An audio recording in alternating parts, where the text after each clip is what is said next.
Tuwing alas 9 ng umaga, nagpupunta ang batang si Onad sa kanilang likod bahay. Doon siya pumipwesto sa ilalim ng puno kung saan naroon ang isang maliit na lamesa na gawa sa kahoy. Sa ibabaw nito ay merong mga halamang nakapaso. Agad na pinulot ng bata ang isang lata ng pintura at binuksan yon. Kinuha na rin niya ang brush na lumang-luma na at halos ubos na ang hibla.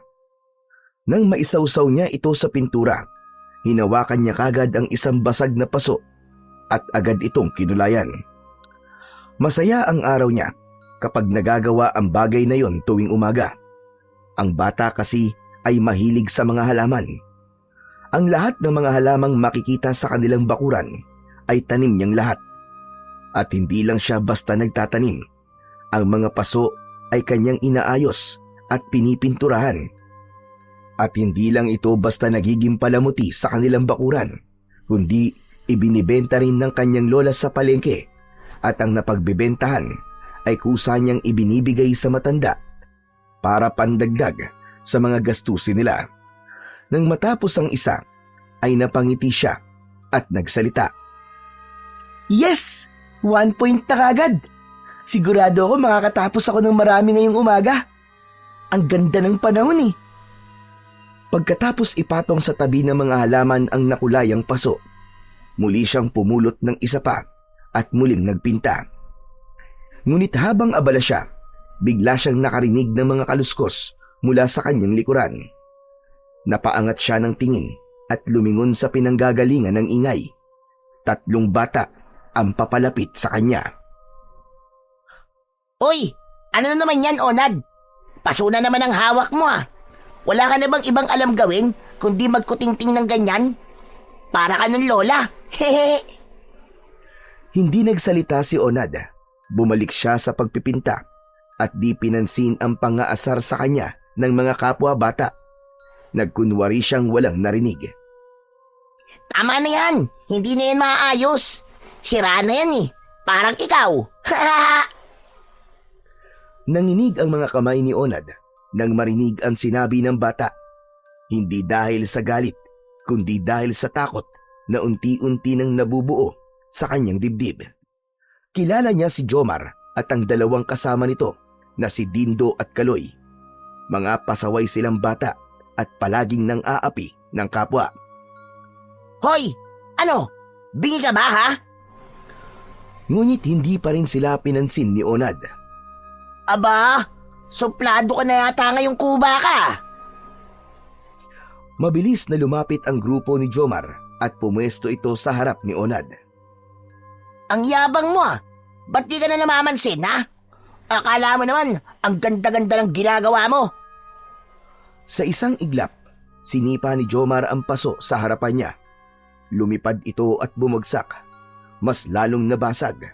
Kasunod nito, sinipa rin niya ang lata ng pintura at natapon ang laman nun. Kumalat sa lupa. Napasinghap si Onad at nanlaki ang mga mata niya. Pero hindi siya nakapagsalita. Tahimik lang siyang nakatingin sa mga gamit na nasira. O ano? Anong masasabi mo ha, kuba? Bakit mo naman ginawa yun? Ano? Anong sabi mo? Ulitin mo nga. Wala akong narinig eh. Ang sabi ko, ba't mo naman ginawa yun? Biglang itinulak ni Jomar ang bata. Dahilan para mabuwal ito. Malakas na loob mo ah. Tinataasan mo na ako ng boses ah. Ano? Lalabang ka na ba? Hindi agad nakatayo si Onad. Nakatingin lang siya kay Jomar at sa mga kasama nitong bata. Naiiyak na siya, pero pilit pa rin niyang pinipigilan. Ang tigas mo ah. Akala mo yata kaya mo na ako eh. O ngayon, siguro naman eh, magtatanda ka na. Hindi pa rin sumagot si Onad. Pilit na pinipigilan ang kanyang emosyon. Sumagot ka! Kinakausap kita eh. Ano ha? Ano? Bumangon ka dyan kung gusto mo makatikim. Ilang beses na dinuro ni Jomar ang bata. Walang nagawa si Onad kundi ang muling yumuko. Ayaw niyang ipakitang umiiyak siya, dahil alam niyang mas lalo lamang siyang aasarin at pagtatawanan ng mga batang yon. Alam mo, nakakainis ang pagmumukha mo. Ang dapat sa'yo, di ka na lumalabas sa bahay mo eh.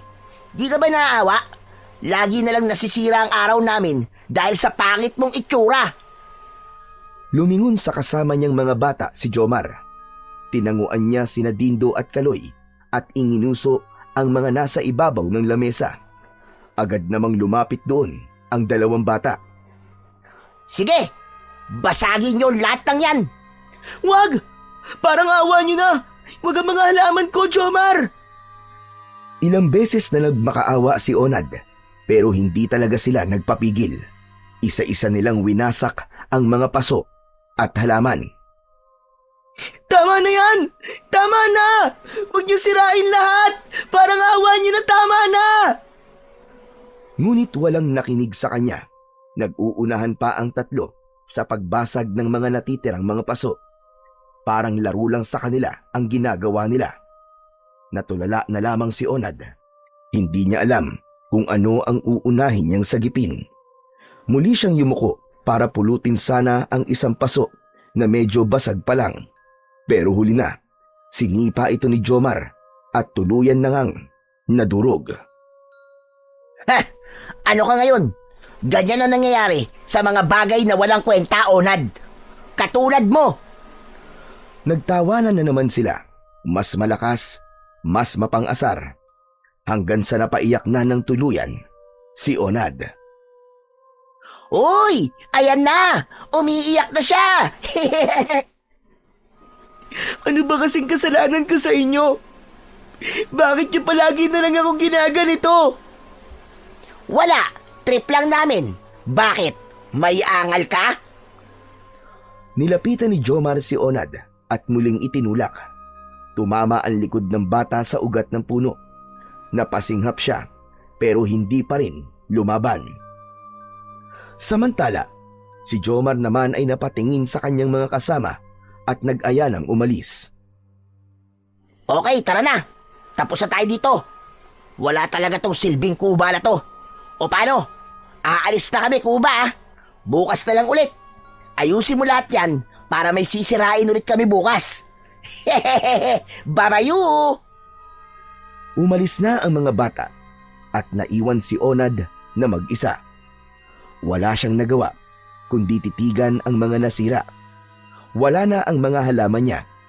Wala na rin ang mga paso. Pati pintura, ubus na. Nang medyo kumalma na siya, pinunasan niya ang mga luha gamit ang braso niya. Ayos lang to. Gagawa na lang ulit ako. Mas maganda pa. Tumayo si Onad at dahan-dahang inunat ang kuba nitong likod. Umaasa na maiibsan ang sakit nito mula sa kanyang pagkakatumba. Nakaramdam siya ng konting ginhawa, pero muling napabuntong hininga nang mapansing marumi na ang suot niyang damit. Agad niya itong pinagpagan. Ang batang si Onad ay ipinanganak na may diferensya sa likod. Maliit din siya at payat ang katawan kumpara sa mga batang kasing edad niya. Hindi siya madalas nakikihalubilo sa iba. Hindi rin siya nakikipaglaro. Palaging ilag at umiiwas sa karamihan ng mga tao. Siya kasi ang palaging tampulan ng mga tukso. Palaging pinagtatawanan at mainit sa mata ng mga batang bully tulad ni Jomar. Hindi siya marunong lumaban.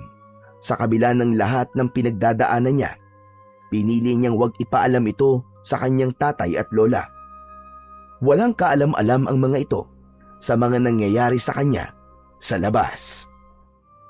At dahil laging nakukot siya at naapi, doon na lang siya naglalagi sa likod ng bahay nila. Halos lahat ng oras niya ay nagugugol sa pagtatanim, sa pagpipinta at sa pag-aalaga rin ng mga hayop. Ang mga ito ang itinuturing niyang kaibigan, mga kakampi sa mundo na tila walang lugar sa isang katulad niya. Ang batang si Onad ay wala na ring ina. Maaga siyang naulila. Namatay ito sa sakit 1 taon mula nang isilang siya. Naiwan siya sa pag-aalaga ng kanyang lola at ng kanyang ama. Ang mabuti pa, lilinisin ko na itong mga basag na paso at sirang halaman. Baka mamaya dumating pa si tatay dito. Makita niya to tapos magtanong pa sa akin. Dahan-dahan siyang yumuko at pinulot ang mga basag na paso at halaman. Pero bigla siyang natigilan nang may mapansing gumagalaw sa may damuhan. Uy, mukhang may naligaw na namang hayop dito ah. Agad na lumapit si Onad sa parte ng bakuran nila na may maraming damo. Sa likod ng bahay nila, may bahagi talaga na madamo dahil malapit yun sa gubat. Hindi na bago sa kanya ang makakita ng mga ligaw na hayop sa lugar na yon.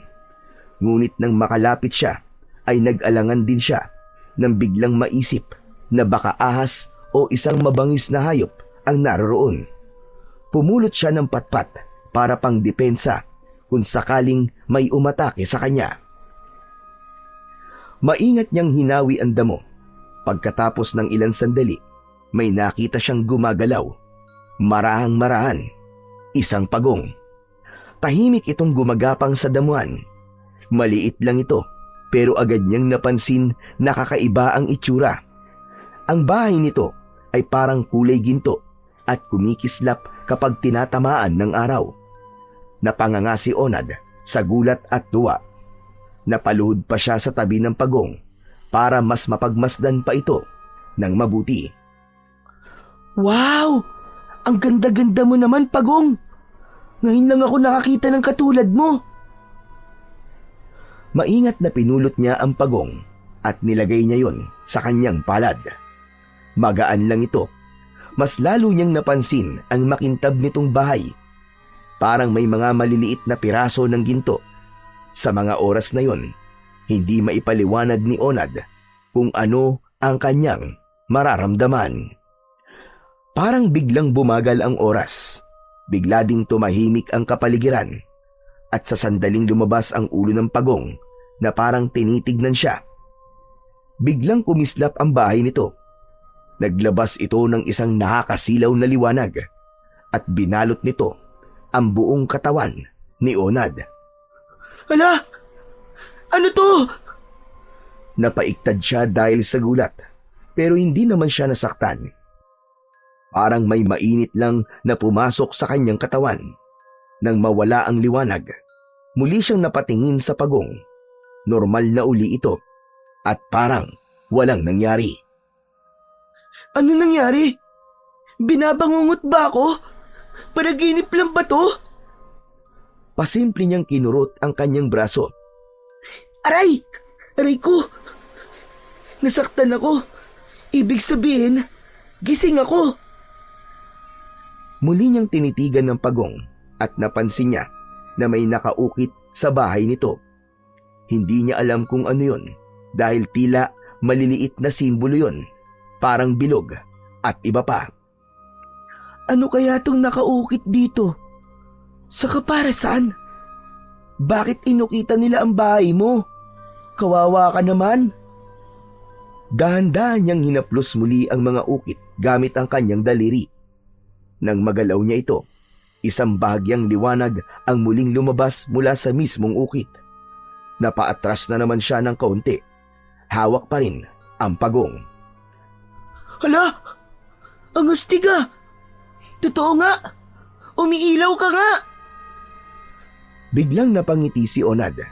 Imbis na magtago o matakot, natuwa siya sa tila pagpapakitang gilas sa kanya ng pagong.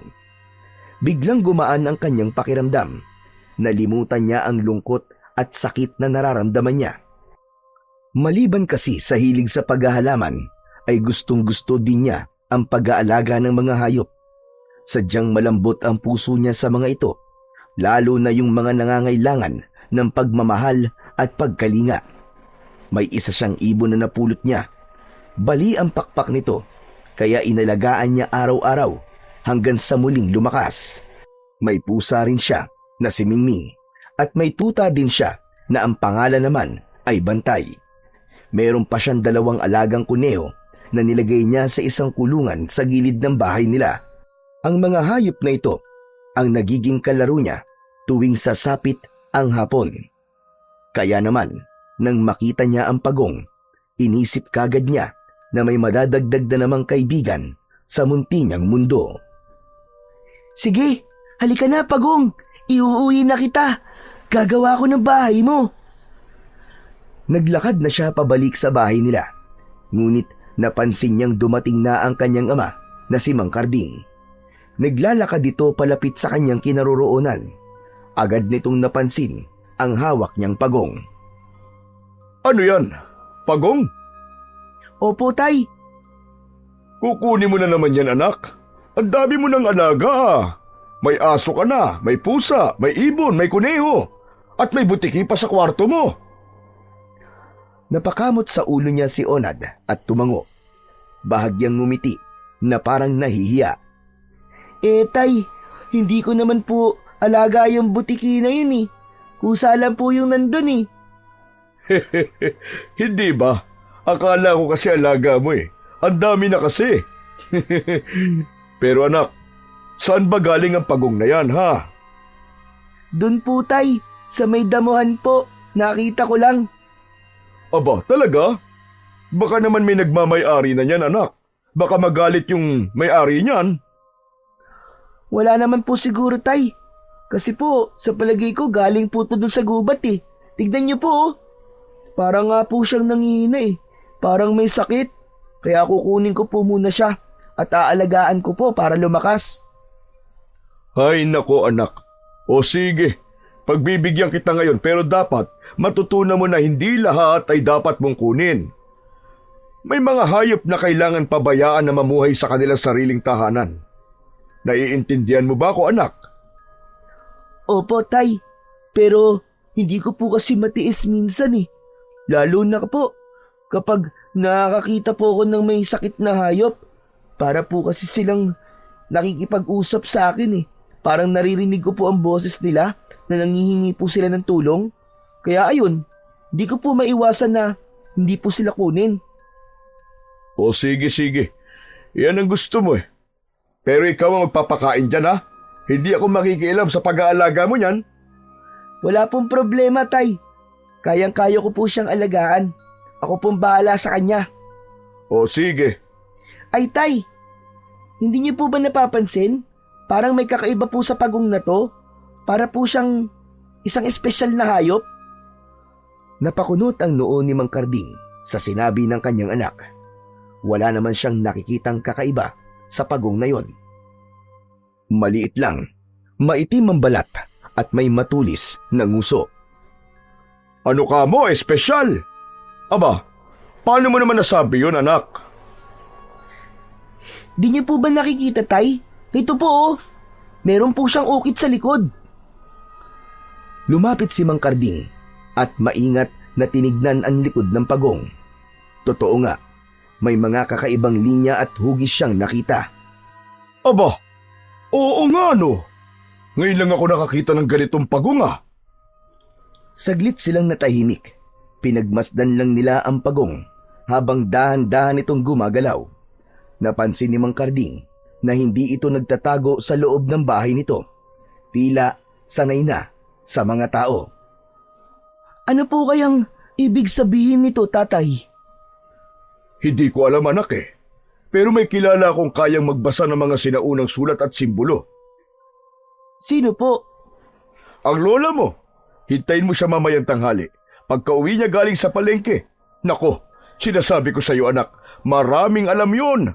Sigurado akong mababasa niya to. Nang marinig ni Onad ang sinabi ng kanyang ama, bigla siyang nakaramdam ng pananabik. Napatingin siya sa malayo. Tila inabangan na kagad ang pagdating ng matanda. Si Lola Milagros ay ang ina ni Mang Karding. Siya ay 65 taong gulang na, pero malakas pa rin at nananatiling matalas ang isip. Marami itong alam na mga bagay. Ayon sa kwento mismo ng matanda, lumaki siya sa piling ng kanyang mga magulang na albularyo at mananambal. Bata pa lang daw siya, sanay na siya sa mga halamang gamot, orasyon at mga ritual. Isa sa mga natutunan niya noon ay ang pagbasa ng mga sinaunang sulat at simbolo. Yung iba ay nakasulat pa sa Latin o kaya'y baybayin na ginagamit pa ng mga ninuno natin. May mga luma rin siyang espesyal na aklat na itinatago sa baul sa ilalim ng kanyang kama. Sa kanilang bahay, may isang silid na parang maliit na aklatan. Puno yun ng mga lumang libro at papel. Doon madalas tumambay si Lola Milagros kapag wala sa palengke. Mahilig din siyang magsulat ng mga panaginip, mga kakaibang pangyayari at mga palatandaan na ayon sa kanya ay galing sa kalikasan. Mga babala o kaya naman ay mga mensahe. Isinusulat niya ang lahat ng mga yon sa kanyang lumang kwaderno. Samantala, hindi naman mapakali si Onad sa kanyang kinatatayuan. Makikita pa rin ang kasabikan sa kanyang mga mata. Sana po, dumating na kagad si Lola. Nako, huwag mong hintayin ng ganyan ng lola mo. Baka lalo ka lang mainip. Sige po. Tatalikod na sana si Mang Karding para pumasok sa kanilang tahanan. Pero napansin niya ang tila binagyong halaman ng kanyang anak. Oh, teka! Ba't ang kalat dito? Saka bakit parang nasira ang mga halaman mo? Si Bantay bang may kagagawa nito? Tay, ano po kasi? Opo. Si Bantay nga po. Bahagyang kumunot ang noo ni Mang Karding, pero hindi na siya nagtanong pa. Tumangulang siya sa katahimik na tumalikod at nauna nang pumasok sa kanilang tahanan. Naiwang nakatayo si Onad sa labas. Tahimik lang. Ramdam niya ang bigat sa kanyang dibdib. Alam niyang nagsinungaling siya. Hindi si Bantay ang may kagagawan, pero wala siyang lakas ng loob para ikwento sa kanyang ama ang buong katotohanan na pinagtulungan siya ni na Jomar at ng mga kalaro nito na sinira nila ang kanyang mga halaman at paso. Naglakad na siya palapit sa lugar kung nasaan ang mga alaga niyang kuneho. Sandali niyang ibinaba ang pagong at naghanap ng isang batya. Nilagyan niya ito ng mga tuyong dahon at doon niya inilagay ang pagong. Sandali ka lang dito ha. Gagawa ko ng mas maayos na bahay para sa'yo. Habang pinanonood ang bagong alaga, bigla niyang naisipang bigyan ito ng pangalan. Nag-isip siya ng pangalang babagay sa kakaibang liwanag na ipinakita nito. Isang bagay na may kinalaman sa ginto at liwanag. Pagkatapos ng ilang sandaling pag-iisip, napili niya ang pangalang Sinag. Tahimik na muling naglalakad si Onad, ngunit bago tuluyang lumayo sa pansamantalang tirahan ni Sinag, ay siniguro muna niyang ligtas at maayos ang batya. Lumapit siya ulit at hinugot ang isang malinis na panyo sa kanyang bulsa. Ikinumot niya yon kay Sinag. Pumasok na siya sa kanilang bahay. Hapon na nang marinig ni Onad ang tunog ng tricycle na tumigil sa harap ng bahay nila. Napatalon siya nang dahil sa labis na tuwa. Yun! Ayos! Dumating na si Lola ko! Dali-dali siyang tumakbo palabas upang salubungin ang kanyang Lola Milagros. Bitbit ng matanda ang ilang bayong ng gulay at isda mula sa palengke. Medyo pawisan at hingalang matanda, ngunit napangiti ito nang makita ang kanyang apo. Lola! Lola, dali po! Meron po akong ipapakita sa inyo!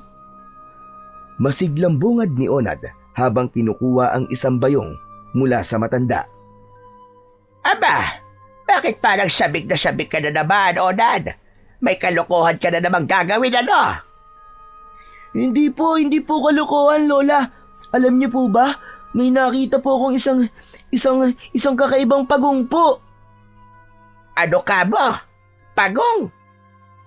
Nang maibaba nila sa kusina ang mga bayong, agad na hinila ni Onad ang kanyang lola papunta sa gilid ng kanilang bahay. Ipinakita niya ang batya kung saan nakalagay ang alaga niyang pagong na si Sinag. Hindi nakaimik ang matanda nang makita ang pagong. Unti-unti itong lumuhod at pinulot ito. Pinagmasdan niyang mabuti ang bagong alaga ng kanyang apo at halos hindi siya makapaniwala sa kanyang nakita. Nanlaki ang kanyang mga mata habang lumalalim ang titig niya sa gintong likod ng pagong. Onad apo, saan mo nakuha ito? Ikinuwento niya sa kanyang lola ang buong pangyayari na natagpuan niya ito sa may damuhan. Biglang dumating si Mang Karding at nilapitan ang dalawa. Agad niyang nakita na hawak ng kanyang ina ang pagong. Talagang sabik na sabik kang ipakita yan sa lola mo, ha? Opo, Tay. Gustong-gusto ko na po kasing malaman kung anong meron po kay Sinag eh. Ano ka mo? Sinag? Opo, Tay. Yun po ang pangalan na ibinigay ko po sa kanya. Ganun ba? Inay, ano po bang nakikita niyo dyan sa pagong na yan? Ano po bang klaseng pagong yan at itong apo niyo po tila manghang-mangha? Di pagong. Isang pagong na kulay ginto ang bahay. Inay naman, anong ginto? Asan ang ginto dyan? Isang pangkaraniwang pagong lang naman yan, Manahimik ka nga dyan, Karding. Hindi lahat ng bagay ay nakikita ng mata ng mga taong gaya mo. Napakamot ng ulo si Mang Karding. Tinignan niya ang pagong. Pero tulad ng dati, ganun pa rin ang itsura nito. Walang pinagkaiba sa mga nakikita niyang ordinaryong pagong sa ilog. Dalawang uri ng nilalaglang ang makakakita ng tunay na anyo ng ganitong uri ng hayop. Una, ay ang mga taong may mabubuting puso at may kakayahang makita ang hindi nakikita ng ordinaryong mata.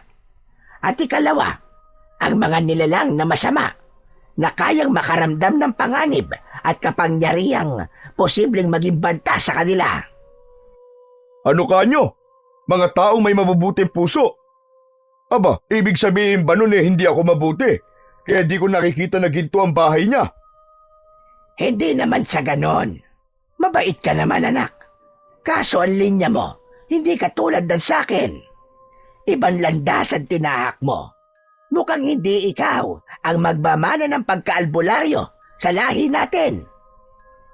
Ngumiti siya at tumingin kay Onad na noon ay tahimik lamang na nakikinig. Pero itong si Onad, iba ang pakiramdam ko sa batang ito. Pakiramdam ko, siya na ang susunod sa aking yapak. Sigurado po ba kayo dyan, inay? Oo naman, dahil ang pagong na ito ay mukhang hindi lang basta niya nakita. Mukhang naakit ito sa apo ko. Ibig sabihin may koneksyon. May layunin at yun ang aalamin natin. Talaga po, Lola? Bakit naman po ako? Di ba mas tama po kung sa anak niyo po ipapamana ang mga kaalaman niyo kung sakali? Hindi ganun yun na po. Hindi sa lahat ng pagkakataon ay sa anak ipapasa. Kung minsan, ang tadhana o ang kalikasan ang pumipili ng tamang tagapagmana. At dahil sa pagong na to, alam ko na ikaw na ngayon, apo. Lumingon si Onad sa kanyang ama. Nahihiya pero may halong tuwa ang mga mata. Tay, okay lang po ba? Aba, siyempre naman anak. Kung yan ang kapalaran mo susuportahan kita. Pero wag mong pababayaan ng pag-aaral mo ha. Yun lang kasi may papamana ko sa iyo anak. Gusto ko makapagtapos ka ng pag-aaral. Opo, Itay. Lola, may napansin pa pala po ako sa pagong. Tignan po nyo. May nakaukit po ng mga simbolo dyan sa mismong bahay niya. Agad na sinipat ni Lola Milagros ang mga ukit na sinasabi ng kanyang apo. Muli siyang napakunot ng noo. Kumabog bigla ang kanyang dibdib. Dahan-dahan siyang tumayo at agad na inutusan ang kanyang apo. Tara na muna sa loob. Isama mo ang pagong. Pumasok sila sa bahay. Dumiretso sila sa sala. Bitbit ni Onad ang pagong, samantalang nakasunod naman sa kanya ang kanyang ama. Pagdating sa loob, ay biglang inutusan muli ni Lola Milagros si Onad na kunin ang lumang baul nito sa ilalim ng kanyang kama. Agad namang sumunod ang bata. Mabilis na nakabalik si Onad at inilagay sa paanan ng kanyang lola ang sinasabing baul. Marahang binuksan ito ng matanda at inilabas mula rito ang isang makapal at madilaw na aklat. Sa kabila ng kalumaan ay buo pa rin ang bawat pahina. Binuksan ito ni Lola Milagros sa gitna. Huminto siya sa pahina kung saan naroon ang isang lumang salaysay tungkol sa mga nilalang na tinatawag na tagapangalaga ng liwanag. Lola, ano po bang babasahin nyo? Naalala ko kasi ang kwento na nabasa ko nung maliit pa ako. Tungkol ito sa isang pagong na kulay ginto. At sa palagay ko, ang kwento na yon ay totoo. At yung pagong na yon, itong si Sinag. Talaga po? Ganun na po siya katanda? Apo, ang mga nilalang ng kalikasan tulad ng mga diwata, engkanto at iba pa, hindi sila sumusunod sa oras na alam natin. Ang isang taon para sa kanila, pwedeng isang siglo na sa atin. Aba, ganun po pala yun. Pero bakit po siya napunta sa damuhan? Parang nawawala po siya kasi nung nakita ko eh. Hindi, Apo. Tulad ng sinabi ko kanina, may dahilan kung bakit siya lumapit sa'yo o kung bakit siya nagpakita. Maaaring may ipagkakatiwala siya sa'yo.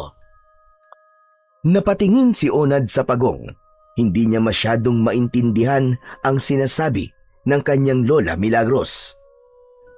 Sinag, ano ba yung gusto mong ipagawa sa akin? Biglang kumislap ng bahagya ang bahay ni Sinag. Sapat na ang liwanag na yon para mapansin ni Onad. Lola, nakita niyo po ba yun? Oo, Apo. Nakita ko. Kung ganyan ang ipinapakita niya, hindi na ako nagtataka. Hindi nga siya isang ordinaryong pagong. Ibinaling ni Lola Milagros ang kanyang paningin sa pahina ng aklat. Heto, Apo. Pakinggan mo itong mabuti para malaman mo kung ano talaga ang alaga mong si Sinag. Agad na sinimulang basahin ng matanda ang nilalaman ng aklat. Noong unang panahon, may mga nilalang na isinilang mula sa mismong sinapupunan ng kalikasan. Sila ang tinatawag na tagapangalaga ng liwanag o mga aninaw. Sila ang nagsisilbing tulay sa pagitan ng buhay at kamatayan.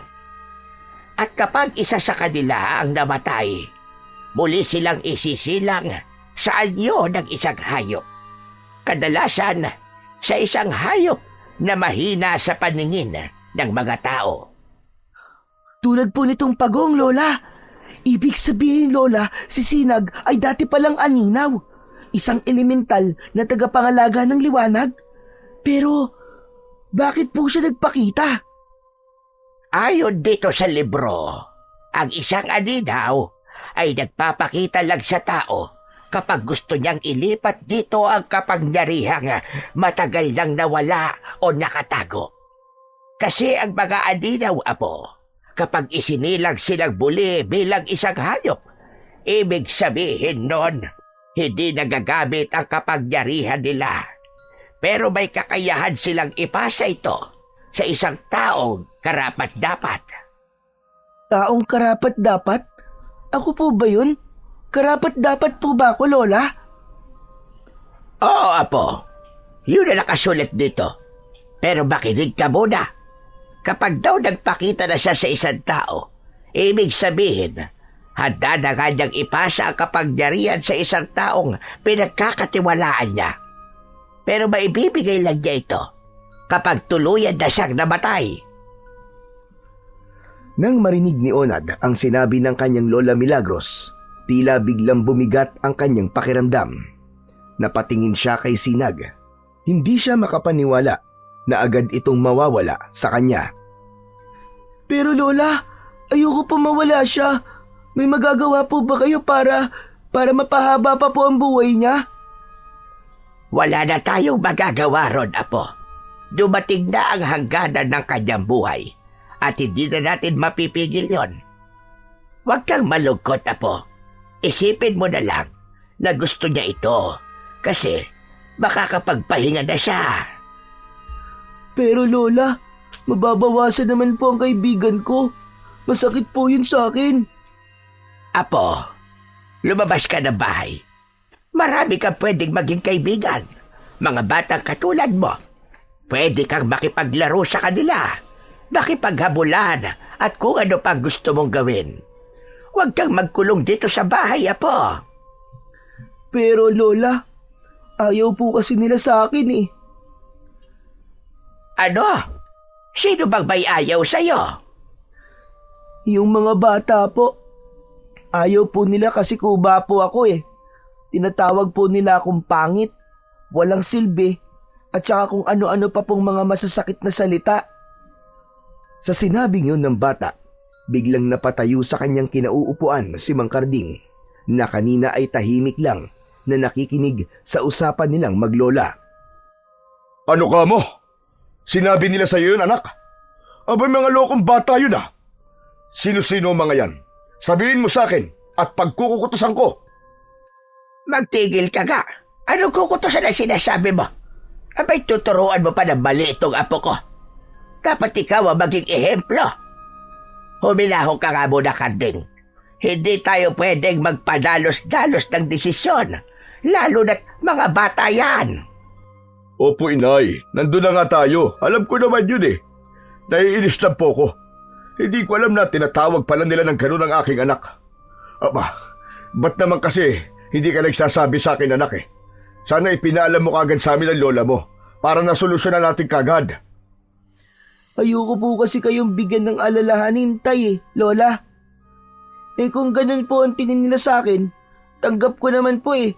Saka, totoo naman po yun. Sanay na rin po ako. Aba, mali yun. Hindi dapat ganun, anak. Wala naman na po akong magagawa eh. Kung wala talaga akong halaga sa kanila. Anak, hindi nasusukat sa itsura ang halaga ng isang tao. Ang tunay na ganda, nasa puso, nasa asal at nasa tapang mong tumayo kahit ilang beses ka pang ibagsak. Ganun po ba, Tay? Oo naman, anak. Pero ito'ng tatandaan mo, ha? Kung ano man ang pagdaanan mo, palagi kaming nandito ng lola mo. Opo, Itay. Tatandaan ko po. Mabait kang bata, anak. Huwag mong hayaan na ang tingin ng ibang tao ang magdikta ng halaga mo. Tama ang tatay mo, Onad. At siguro, ito na rin ang simula. Ang simula ng pagbabagong matagal nang hinihintay sa buhay mo. Dahil hindi lang basta kapangyarihan ang ibibigay ni Sinag sa'yo, kundi pagkakataong ipakita sa mundo kung sino kan talaga. Tahimik na yumakap si Onad sa kanyang ama at lola at sa unang pagkakataon, naramdaman niya ang magkaroon ng mga totoong mga kakampi. Oh, bago tayo mag-iyakan dito, may kailangan pa tayong malaman. Ano po yun, Lola? Kailangan nating malaman kung paano mapupunta sa'yo ang kapangyarihan nitong si Sinag. Saglit na nag-isip ang bata. Maya-maya ay ikinuwento niya kung paanong binalot siya ng liwanag at naramdaman niyang mainit na pakiramdam. Napatingin si Lola Milagros sa kanyang apo. Seryoso ang mukha nito. Mainit na pakiramdam?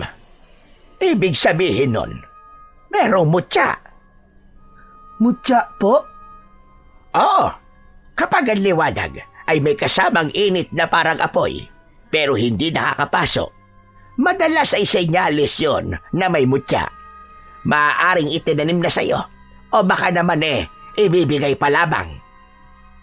Hindi pa siguro ibinibigay sa akin, Lola. Pero yung mga simbolo dyan po sa bahay niya, baka may ibig sabihin po. Baka nandyan po yung clue, he? Oo nga naman, tama ka po. Sige, babasahin ko kung anong ibig sabihin ng nakasulat sa likod niya. Hinaplos ni Lola Milagros ang bahay ng pagong. Ilang sandali pa, nagliwanag ang gitnang bahagi nito. Isang hugis bilog na tila mata. Kumikislap sa ginintuang liwanag. Narito nga ang selyo. Tunay ngang ito ay isang alinaw. Ano pong ibig sabihin ng selyo, Lola Milagros? Ito ay katunayan na isa nga siyang elemental.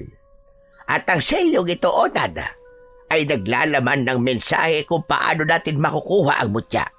Ibig sabihin, hindi ko siyang ibibigay sa atin ang kapangyarihan. Kailangan itong kunin sa paraang sinasang-ayunan ng kalikasan at ng espiritu ng tagapangalaga. Kinuha ni Lola Milagros mula sa kanyang bulsa ang isang maliit na salamin na hugis buwan. Itinutok niya ito sa liwanag mula sa selyo at unti-unting naging malinaw ang lahat ng mga titik na naroon. Sa paningin ng matanda, tila nakalutang ang mga letra sa hangin, parang sinusulat ng di nakikitang kamay. Tinitigan ni Lola Milagros ang mga simbolo, pumikit at bumulong sa sarili. Nang dumilat ang matanda, binigkas niya ng malinaw ang kahulugan ng mga ito. Sa ilalim ng tahanang iniwan ng buhay, doon nahihimlay ang liwanag na magbubukas sa panibagong daan. Sa tamang oras, ang karapat-dapat ay gigisingin ng lakas mula sa nakalipas. Napakunot sa ulo si Onad. Kahit malinaw ang pagkakabigkas ng kanyang lola, hindi pa rin niya lubos maunawaan. Ano pong ibig sabihin nun, Lola? Ibig sabihin lang doon, nasa bahay ng pagong ang mutya at makukuha mo lang ito kapag wala na si Sinag. Muling bumalot ang katahimikan ng mga sandaling yun. Maging si Mang Karding ay hindi na nakapagsalita. Ramdam nilang lahat ang bigat ng pangungusap na yon. Sa mga sumunod na sandali, unti-unting bumalik sa normal ang lahat. Nawala na ang liwanag, ngunit ang lungkot sa mga mata ni Onad ay hindi nawala. Malungkot siya dahil sa isiping wala na talaga siyang magagawa sa nakatakdang kamatayan ng kanyang bagong kaibigan. Kinabukasan, pagmulat pa lang ng mga mata ni Onad, ang una niyang naisip ay ang kanyang alagang pagong na si Sinag. Agad siyang bumangon at lumabas ng bahay. Namitas siya ng ilang piraso ng tangkay ng kangkong, saka siya lumapit sa bahay ni Sinag. Sinag! Sinag, magandang umaga! Lumuhod siya at inayos ang mga dala niyang pagkain para sa pagong. At sa hindi maipaliwanag na dahilan, tila binati rin siya ng pagong. Lumabas ang ulo nito mula sa ilalim ng bahay nito at tumingala sa kanya, para bang nakikinig at tumutugon. Mabuti naman at di ka umalis, Sinag. O heto ng pagkain mo. Damihan mo para kahit papano lumakas ang katawan mo. Para matagal pa tayong magkakasama. Dahan-dahang inilapag niya ang pagkain sa harap ng pagong. Lumapit si Sinag at unti-unting kinain ang mga dahon. Napangiti naman si Onad. Ayan, sige damihan mo pa Ganyan nga. Nakakatuwa ka naman talaga, Sinag. O siya, kain lang ng kain Maiwan na muna kita. Tatayo na sana si Onad para gumawa ng iba pang gawaing bahay dahil alam niya na sa oras na yon ay nakaalis na ang kanyang ama. Nasa bukid na ito at inaasikaso pa rin ang kanilang pag-aani. Samantalang ang kanyang lola naman ay nasa palengke na. Pero natigilan siya nang biglang may marinig na kaluskos mula sa kanyang likuran. May kasunod pa itong mahinang hagikgik. Dahan-dahang lumingon si Onad at nakita niyang papalapit na naman sa kanya ang tatlong batang ayaw na ayaw niyang nakikita tuwing umaga. Ang grupo ni na Jomar. Kayo na naman? Oh, ba't parang nagulat ka? Di ba sabi namin kahapon babalik kami ngayon? Oh, nasaan na yung mga paso mo? Sisirain na ulit namin yon. Tumingin sa paligid si Jomar at natanaw niya na naroon pa rin sa lupa ang mga basag na paso. Nakakalat pa rin ang mga nasira at nalantanang halaman. Kumunot ang noo nito. Tila nagtataka. Hala, bakit hindi mo inayos? Ano kasi? Biglang nabaling ang paningin ni Jomar sa batya at nakita nito ang pagong. Tumaas ang kilay nito at biglang napangisi. Uy, ang cute naman ng pagong mo. Pwede bang akin na lang yan? Bigla siyang lumapit at yuyuko na sana para abutin si Sinag. Pero biglang iniharang ni Onad ang katawan nito at itinulak si Jomar palayo. Huwag mo siyang gagalawin! Nagulat si Jomar sa inastang yun ni Onad. Hindi niya inaasahang lalaban ito sa kanya. Sanay siya na kapag tinatakot nila ito, yuyuko na lang si Onad at mananahimik. Pero iba sa oras na yon. Iba ang nakita niya. Hindi lang basta pumigit na si Onad. Nakita niyang nakakuyom ang kamao nito, tapos ay nakatitig sa kanya ng derecho. Nang makabawi sa gulat, lumapit si Jomar. Ayaw niyang padaig kay Onad. Agad niyang pinanlakihan ito ng mata habang hinahampas-hampas ang sarili niyang palad gamit ang kanyang kamao. Parang pinaparamdam kung ano ang susunod na mangyayari. Aba, matapang ka na ngayon ah. Lalabang ka na? Gusto mo suntukan tayo? Hindi sumagot si Onad, ngunit imbis na umatras ay humakbang din siya ng palapit. Hindi niya alam kung saan nanggagaling ang tapang niya, pero alam niyang tama ang kanyang ginagawa. Kailangan niyang ipagtanggol si Sinag. Biglang itinulak siya ni Jomar sa balikat, dahilan para siya ay mapaatras ng bahagya. Pero mabilis din siyang bumalik sa kanyang pwesto. Mabilis siyang gumanti at itinulak din niya si Jomar. Mas malakas, mas palaban. Natumba si Jomar. Agad na nagkatinginan ang dalawang bata nitong kakampi. Hindi sila makapaniwala sa pinakitang tapang ni Onad. Pero dahil ayaw mapahiya ng lider nila, agad itong tumayo at gumanti ng isang suntok. Tumama ito sa balikat ni Onad. Napangiwi ang bata pero hindi umiyak o umatras. Gumanti siya ng suntok sa sikmura ni Jomar. Napaubo ang bully. Susundan pa sana niya ito ng isa pang suntok pero tumulong na kagad sina Dindo at Kaloy. Hinila ni Dindo ang t-shirt ni Onad at itinulak siya pabagsak sa lupa. Napatihaya si Onad pero pilit siyang bumabangon. Ngunit hindi siya makabangon. Naging sunod-sunod na ang pag-atake ng tatlong bata sa kanya. Sinipa siya ni Kaloy at maya-maya pa ay sinakyan na siya ni Jomar at pinagsususuntok sa muka. Ano ha? Ano? Lalabang ka pa? Ito ang bagay sa'yo! Tama na! Tama na! Tumigil na kayo! Tama na! Kanina tapang-tapang mo ha? Sige, lumaban ka pa! Ayoko na! Tama na! Tumigil na kayo!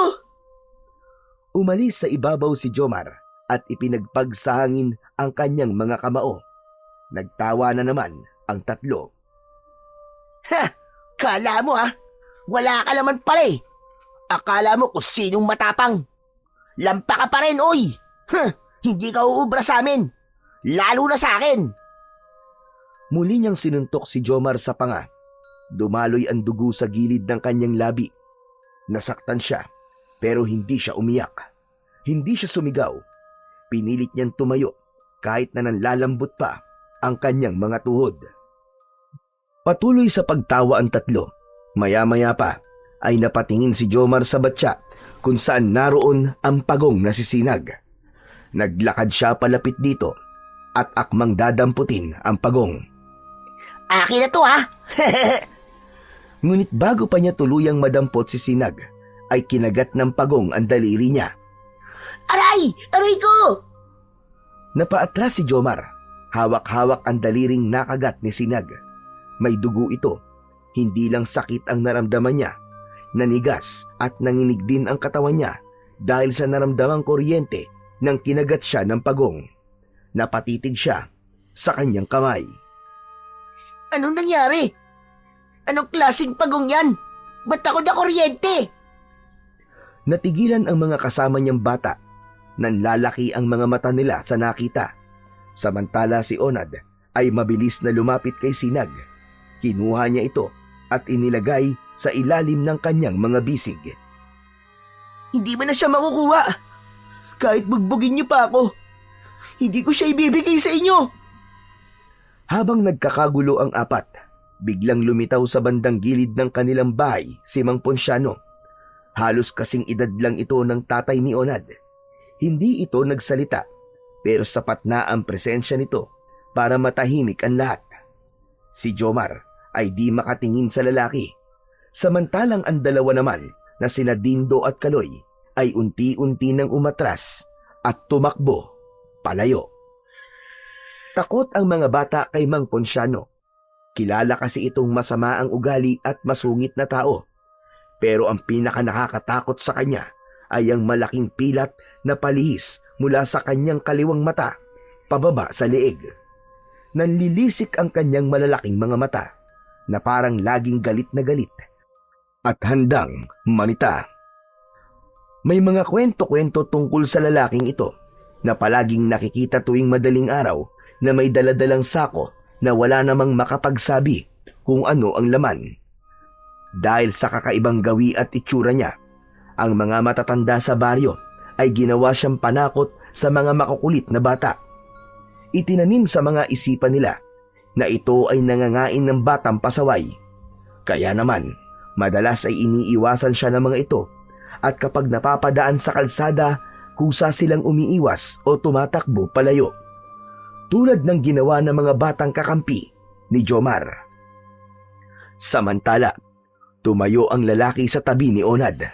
Nagpalipat-lipat ang tingin nito sa dalawa, parang may inaalam o sinusukat sa mata ng mga bata. Ano bang kaguluhan ito?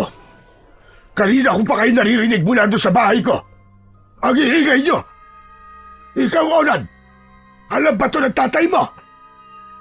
Hindi po. Wala po dito si tatay eh. Wala dito ang tatay mo, kaya nakikipag-away ka. Malakas din pala ang loob mo, bata. Marunong ka rin pala lumaban. Po, kasi po Mang Ponciano itong si Jomar po eh. Gusto niya pong kunin yung alaga ko. Kaya ka nakikipagbasagan ng muka. At ikaw naman, Jomar, anong ginagawa mo dito? Kasi Manahimik na kayong dalawa, ha? Ayoko ng maingay. At sa susunod na mag-aaway kayo, huwag dito. Dumayo kayo doon sa malayong lugar. Dahil uulitin ko, ayoko ng ingay. Nagkakaintindihan ba tayo? Opo. Pagkatapos sumagot ni Jomar, ay kumaripas na ito ng takbo. Naiwang mag-isa si Onad katabi ang kinatatakutang lalaki. Tumahimik ang paligid. Wala na ang mga pasaway na bata. Pero si Mang Ponciano, nanatiling nakatayo sa tabi ni Onad. Dahan-dahang tumingin ang bata sa lalaki. Napansin niyang nakatitig ito sa kanyang kamay. Kay Sinag. Tumikhim si Mang Ponciano. Pagong mo yan? Hindi agad sumagot si Onad. Pero bago pa siya makapagsalita, nagsalita ng muli si Mang Ponciano. Ginto ang pangalan ng pagong na yan. Alam mo bang akin yan? Matagal ko na siyang hinahanap. Halos mag-iisang buwan na siyang nawawala. Narito lang pala sa'yo. Po, Ninakaw mo ba yan? Saan mo kinuha yan? naku nagkakamali po kayo. Akin po itong pagong at hindi po siya si Ginto. Siya po si Sinag. Siya si Ginto. Huwag ka na magsinungaling, bata. Kilalang kilala ko kung sino ang alaga ko. At nag-iisa lang yan na pagong na kulay ginto. Mas lalong kinabahan si Onad sa kanyang narinig. Naalala niya bigla ang sinabi ng kanyang Lola Milagros na iilan lang ang pwedeng makakita ng tunay na anyo ng pagong. Ibalik mo sa akin yan! Nagdadalawang isip si Onad kung maniniwala ba siya o hindi. Pero bago pa siya makapagdesisyon na ibigay sa lalaki si Sinag, may napansin siyang kakaiba sa lalaki. Parang kakaiba ang ipinapakita nitong interes sa pagong. Naramdaman niyang parang may mas malalim pang dahilan kung bakit niya ito gustong makuha. Bigla ring naramdaman ng bata na umiinit ang bahay ng pagong. Napatingin siyang muli kay Mang Ponciano. Pasensya na po, Mang Ponciano. Pero alaga ko po si Sinag. Sa akin po siya talaga. Nanggaling po siya sa gubat at hindi po siya galing sa bahay niyo. Ang pagong na yan, akin yan. Ako nagpalaki niyan. Ibalik mo siya sa akin. Biglang inabot ng matanda ang kanyang kamay para kuwanin si Sinag. Ngunit mas lalong humigpit ang hawak ni Onad dito. Wag po! Wag niyo siyang kunin sa akin! Hintayin na lang po natin si tatay at si lola. Hindi ko po ibibigay sa inyo to hanggat wala po sila. Nagtama ang kanilang mga mata. Malalaki at matatalim ang mga mata ni Mang Ponciano. Parang gusto siyang balaan sa tingin pa lang. Ngunit hindi nagpatinag ang bata. Inipon niya ang buong lakas niya at tapang para makipagtitigan ng diretso dito. Mata sa mata. Nagawa niya ang bagay na yun dahil sa matinding pag-aalala niya para kay Sinag, lalo pat alam niyang may sakit at nangihina ang pagong. Ayaw din niyang mailayo ito sa kanya. Sinusubukan mo ba talaga ako, bata? Siguro naman, kilala mo ko, hindi ba? Alam mo kung ano kaya kong gawin. Isusumbong kita sa lola ko. At sa tingin mo, natatakot ako sa kanya. Matanda na ang lola mo at maski isa siyang magaling na albularya, sinasabi ko na sa'yo, hindi niya ako kaya. Kaya ibigay mo na sa akin yan. Akin na! Ibigay mo na ang pagong ko! Napaatras si Onad ng kaunti, pero nanatiling mahigpit ang pagkakahawak niya sa kanyang pagong. Hindi, hindi! Hindi sa'yo si Sinag. Nagsisinungaling ka lang. At kung sakali man na ikaw nga ang tunay na may-ari nito, hindi na po kayo karapat-dapat na maging amo niya kasi pinabayaan niyo siya eh. Saka tignan niyo, mas gusto niya ako kaysa sa inyo. Natatakot siya sa inyo. Ah! Ba't ang dami mo ba sinasabi? Akin na sabi yan eh! Hindi! May ilang segundong katahimikan sa pagitan nilang dalawa. Nagkasubukan ang kanilang mga tingin. Hindi mo naiintindihan, bata. Hindi yan ordinaryong pagong. Pagsisisihan mo ang pag-aalaga mo sa kanya. Maniwala ka sa akin. Hindi totoo yan. Sinungaling po kayo. Hindi ako nagsisinungaling. Ipapahamak ka niyan. Wala po akong pakialam. Hindi ako natatakot. Kaya pakiusap po. Huwag niyo na po siyang kunin sa akin na sapilitan. Hintayin na lang po natin sina tatay at lola. Napapikit si Mang Ponciano. Huminga siya ng malalim bago muling nagsalita. Tandaan mo, ang araw na ito, bata. Tandaan mo! Pagkatapos sabihin yon, ay tumalikod na ang matandang lalaki. Mabigat ang mga hakbang nito palayo. Hindi na rin ito lumingon. Naiwan si Onad. Yakap pa rin ang pagong na si Sinag. Tahimik lang ang pagong sa kanyang bisig. Inilagay ito ng bata sa kanyang palad at dahan-dahang hinimas ang likod. Nakita niyang kumislap ang gilid ng bahay nito at napatingin si Onad. Sinag, akong bahala sa'yo. Hindi kita pababayaan, promise. Muli niyang niyakap ang kanyang pagong. Ramdam niya ang init ng araw, pero mas ramdam niya ang init sa kanyang dibdib. Hindi dahil sa takot, kundi dahil sa tapang. Sa unang pagkakataon, kahit wala ang kanyang ama at lola, nagawa niyang ipaglaban ang sarili niya at ang kanyang alaga laban kina Jomar at kay Mang Ponciano. Hindi siya natakot, hindi siya umatras. Pumasok na siya sa loob ng bahay nila kasama si Sinag. Pagkalipas ng ilang oras, dumating na rin sa wakas ang kanyang ama. Dumiretso ito sa kusina at naupo. Agad niyang inilabas sa bag ang pera at sinimulang bilangin yon. Hay! Aba, ayos ah! Ayos na ayos talaga! Lumapit si Onad. Hindi siya agad napansin ng ama. Tila sobrang saya nito sa kinita mula sa pagbibenta ng mga inaning palay. Sa kabila ng pananabik ni Onad, na sabihin dito ang tungkol sa nangyari kanina, ay hindi niya maituloy-tuloy. Abala kasi ang kanyang ama, ni hindi man lang siya tinapunan ng tingin nito. Dahil doon ay bumalik siya sa sala at tumanaw sa bintana. Lumipas ang ilang minuto, ay nakita niya si Mang Ponciano na naglalakad sa tapat ng kanilang bahay. Napahinto ito saglit at tumingin sa kanya ng matalim. Kinabahan si Onad. Napalunok siya ng kanyang laway. Maya-maya pa ay isang tricycle ang huminto sa tapat ng kanilang bahay. Bumaba mula roon ang kanyang lola. Agad-agad ay lumabas ang bata para salubungin ang matandang babae. Pagbukas ng pinto, napansin na kagad nito ang putok niyang labi. Aba, apo, ano nangyari sa labi mo? Lola, kasi kanina po sina Jomar, pumunta po sila dito.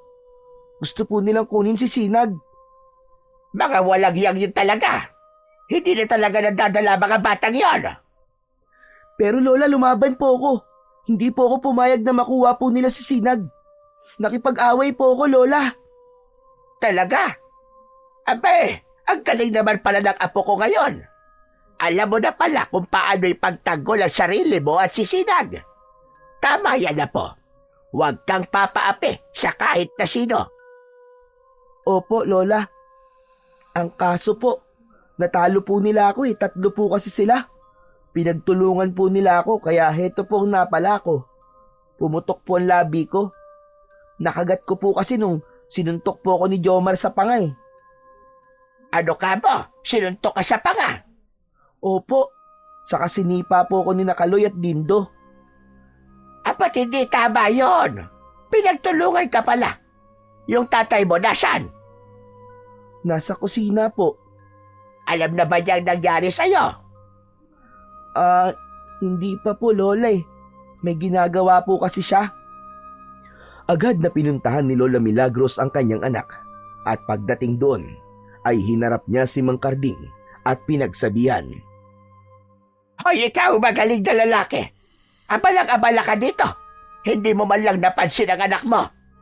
Ha? Bakit, Tinay? Ano po bang nangyari? Abay, pinuntahan na naman siya dito ng mga batang pasaway na yon at inaway. Muntik daw kunin si Sinag. Baka naman pwede nating bigyan ng leksyon ng mga batang yon. Abay, sinaktan na naman ang anak mo. Puntahan natin sila sa bahay nila. Lola, tatay, wag na po. Wag niyo na po silang puntahan. Kaya ko na naman na po eh. Saka ginawa ko na po ang paglaban sa kanila. Sigurado po ako na hindi na po nila uulitin yung ginawa nila sa akin. Ano ka mo, anak? Nilabanan mo sila? Totoo ba yun, anak? Aba, ang galing ng ginawa mo. Sa wakas, nagmana ka na sa akin, anak. Tama yan. Huwag mong hayaan na inaapi-api ka lang ng mga batang yon, ha? Sabihin mo sa akin, kapag inulit pa nila, mananagot na talaga sila sa akin. Opo, tay. Salamat po. Pati na rin po sa inyo, Lola. Napalakas niyo po ang loob ko. Ay, siya nga po pala. May isa pa po nangyari kanina. Ano pa, anak? Dumating po dito si Mang Ponciano. Kaya tumakbo po yung 3. Naiwan po kaming 2 ni Mang Ponciano tapos sabi niya po sa kanya daw po si Sinag. Ang pangalan daw po nitong totoo ay Ginto. Matagal na daw po niyang hinahanap ito at gusto niya pong kunin sa akin. Biglang nag-iba ang ekspresyon ni Lola Milagros. Napalitan ito ng pagkabigla. Si Ponciano? Sinabi niya nga sa kanya si Sinag. Tumango si Onad. Hindi niya na napigilang ikwento lahat kung paano siya tinakot ng matanda, kung paano sinabi nitong siya ang tunay na may-ari ng pagong, at kung paano siya pinilit na ibigay ito. Opo, Lola. Pero hindi ko po binigay. Sabi ko po, hintayin niya po si tatay o ikaw. Ayoko pong ibigay si Sinag eh. Ano sabi niya? Hindi daw po siya natatakot sa inyo, Lola. Ano ka mo? Sinabi niya yun? Sa akin niya sabihin yun. Hindi ko siya uurungan. Sandali lang. Humilahon ka muna dyan, Kardeng. Huwag tayo magpadalos-dalos at magpadala sa galit. Inay, hindi naman pwede yung ganun. Kinakaya-kaya niya ang mga tao. Ako ang kalabanin niya nang makita niya ang hinahanap niya. Hindi na yan kailangan, Kardeng. Nagawa naman ng anak mong ipagtanggol ang sarili niya. Hindi rin nila naipilit na kunin si Sinag. Pero apo, simula ngayon, kapag lumapit pa uli sa'yo si Ponsano, umiwas ka sa kanya, Han. Layuan mo siya. At kung talagang may gagawin siya sa'yo, sabihin mo agad sa akin at ako ang bahala. Lola, totoo po bang masama po si Mang Ponciano? Bakit po takot sa kanya ang lahat? Dahil yon sa mga kumakalat na kwento tungkol sa kanya, apo. Marami siyang ginagawa noon at ngayon nakakaiba. Pero ako, hindi ako takot sa kanya. Kaya ko siyang harapin. Magtutuos kaming dalawa kapag kinanti ka niya. Tumango si Onad. Pinisil ni Lola Milagros ang kanyang kamay. Doon niya naramdaman ang lakas. Doon siya muling kumalma.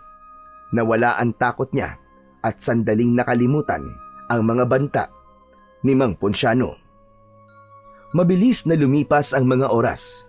Gabi na at tahimik na ang buong paligid sa baryo. Kakaiba ang katahimikan ng mga oras na yon. Wala ng tao sa labas. Halos nakapatay na rin ang mga ilaw sa mga kabahayan. Ang tanging naririnig na lang ay ang mga huni ng mga panggabing hayop at ang mangilan-ngilan na tahulan ng mga aso.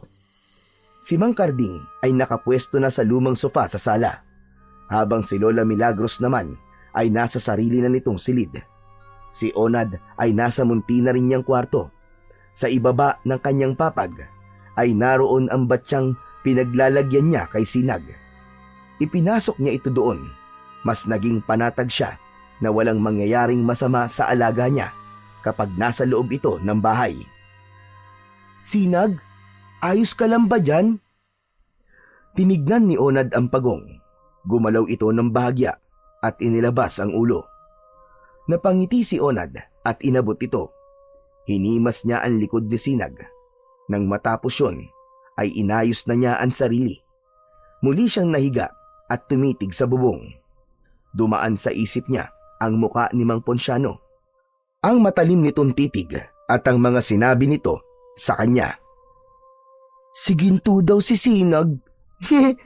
Para namang totoo na mag-aalaga siya ng pagong sa sama ng ugali niyang yun. Hindi ako naniniwala na kaya niyang mag-alaga ng hayop. Napaismid ang bata. Maya-maya ay naramdaman niyang bumigat ang kanyang talukap. Pipikit na sana siya ngunit bigla siyang napamulat nang biglang may kumalabog sa itaas ng kanilang bubong. Malakas yun. Halos mapatalon din siya mula sa kanyang pagkakahiga. Naramdaman niya ang bahagyang pag-uga ng bubong nila na parang may mabigat na nilalang na bumagsak doon. Kasunod ng tunog na yon ay ang malakas na kalampag na parang binabaklas ang kanilang yero. Hala! Ano yun? Agad na bumangon ang bata at lumabas sa kanyang silid. Bitbit si Sinag. Naabutan niya ang kanyang ama na alerto na din. Hawak nito sa kamay ang isang matalas na itak. Bumukas na rin ang pinto ni Lola Milagros at lumabas. May hawak na latigo na yari sa buntot ng pagi.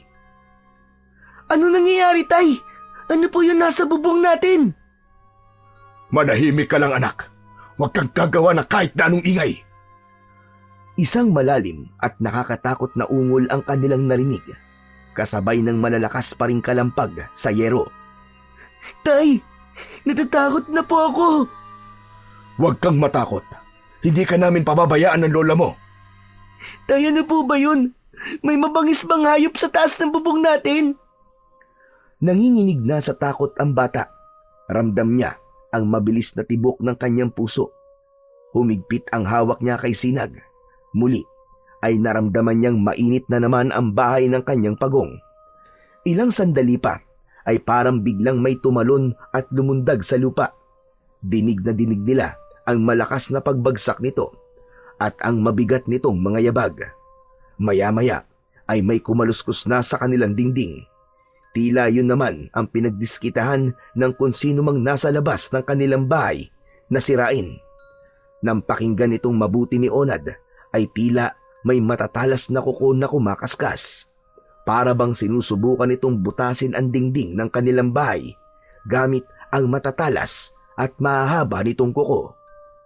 Dahan-dahang lumapit si Mang Karding sa tabi ng bintana at sumilip doon. Karding, anong nakikita mo? Wala, Nay. Wala akong nakikita. Muli silang nakarinig ng malakas na kalabog. Parang sinusuntok-suntok ang kanilang bahay. Mas malakas, mas mapangahas. Kasabay din ito ang mas malakas na atungal na parang galing sa boses na nasa hukay. Parang isang halimaw na gutom at hayok sa laman. Ako po, Diyos ko! Agad na nagtipon sila sa gitna ng sala. Si Onad ay halos idikit ang sarili sa kanyang lola. Lola! Lola, natatakot po ako! Huwag kang matakot. Yang nilalag sa labas, lalo siyang lalakas kapag nakaramdam ka ng takot. Maging matapang ka, Apo. Hindi kita pababayaan. Hindi pa rin tumigil ang nilalang na yon sa kanyang ginagawa. Inay, mukhang sinusubukan niyang pumasok sa bahay natin. Subukan niya lang pumasok. Hindi ko siya uurungan. Tumayo ng tuwid ang matanda at tila handang-handa ng makipagsagupaan. Sige, pumasok ka. Subukan mo. Biglang tumahimik ang paligid. Ngunit saglit lang yon. Dahil makaraan lang ang ilang segundo, isang malakas na hangin ang kanilang naramdaman. Parang may ipo-ipong dumaan sa itaas ng kanilang bahay.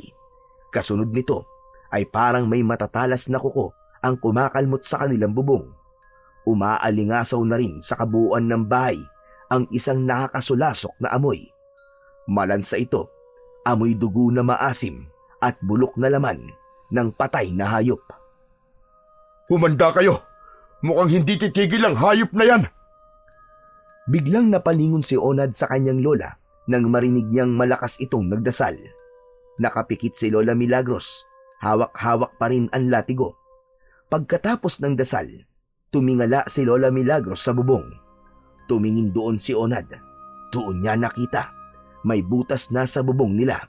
At sa mismong butas na yon, dahan-dahang lumulusot ang isang mahaba at matulis na kuko.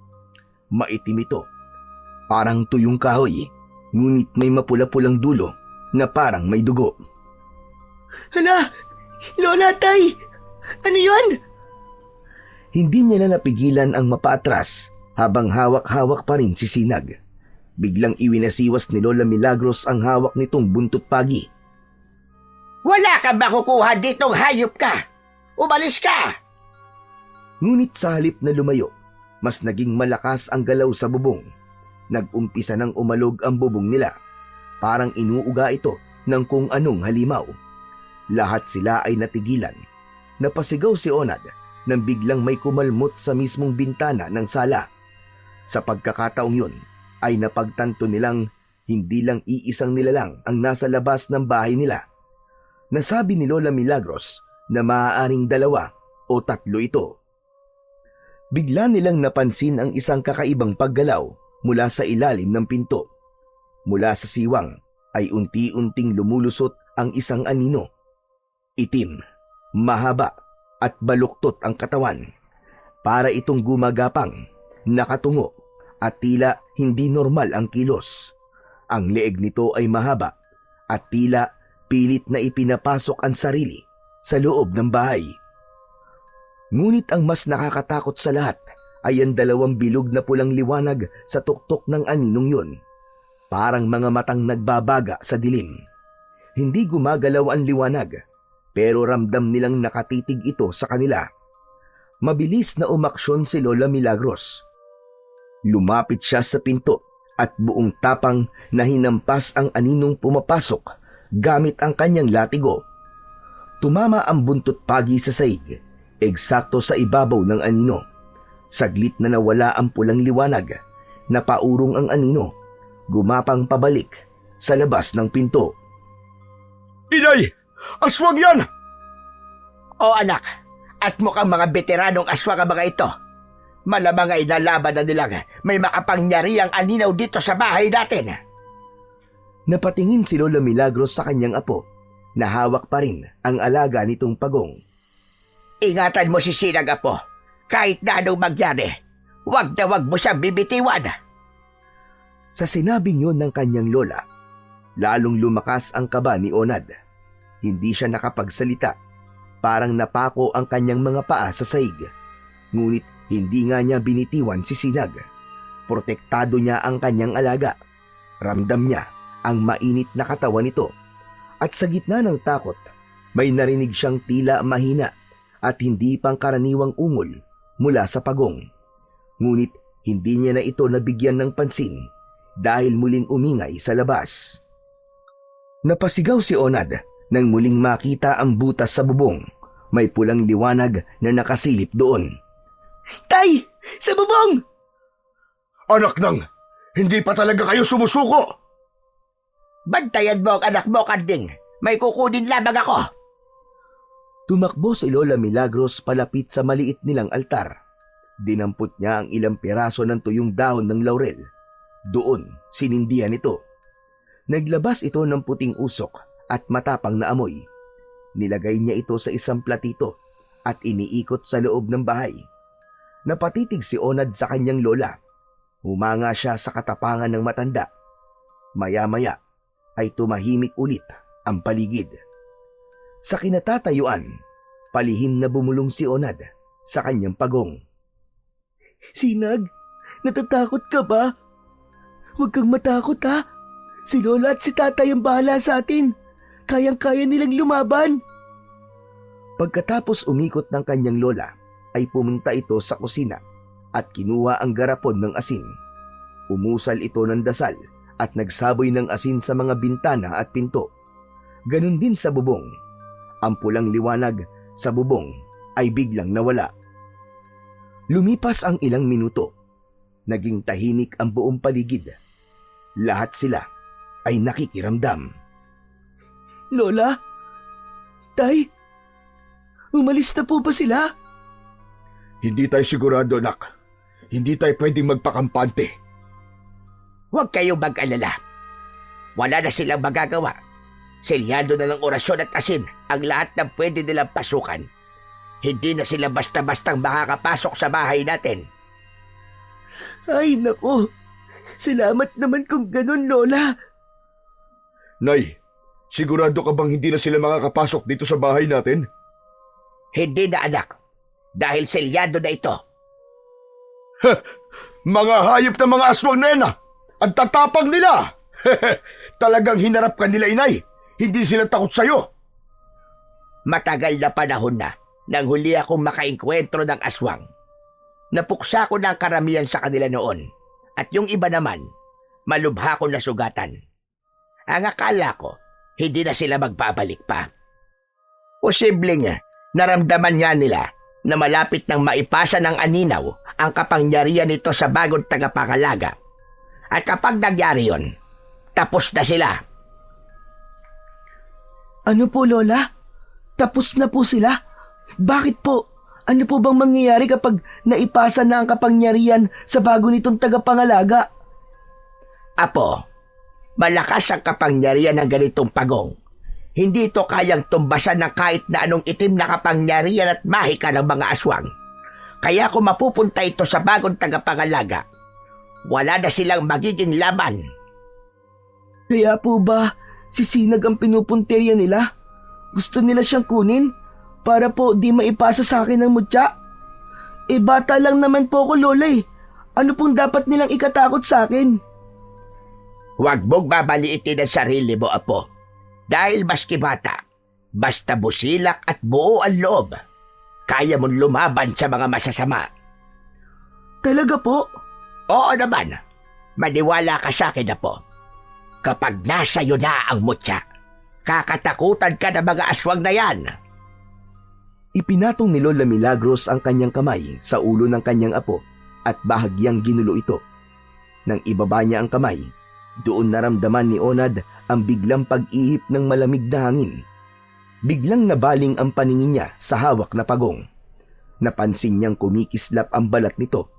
Tila may maliliit na butil ng liwanag na lumulutang mula sa katawan ni Sinag. At ang dati nitong maitim na balat ay naging kakulay ng kanyang bahay, kulay ginto. Pero unti-unti itong kumukupas, parang nagiging kulay abo. Naramdaman din ng bata na lumamig ang katawan ni Sinag. Lola? Lola, teka lang. Bakit parang ang lamig ni Sinag? Dahan-dahang hinawakan ni Lola Milagros ang pagong at naramdaman nga niya ang lamig. Para siyang may hawak na isang tipak ng yelo. Lola, bakit po ganun? Ano po nangyayari sa kanya? Napailing ang matanda nang makita niyang hindi na kumikilos ang pagong. Nakapikit na ang mga mata nito at ang mga paa nito ay nakatiklop. Wala na siya, Apo. Patay na siya. Po! Patay na po si Sinag! Bumagsak ang luha mula sa mga mata niya. Paulit-ulit na niyugyug niya si Sinag.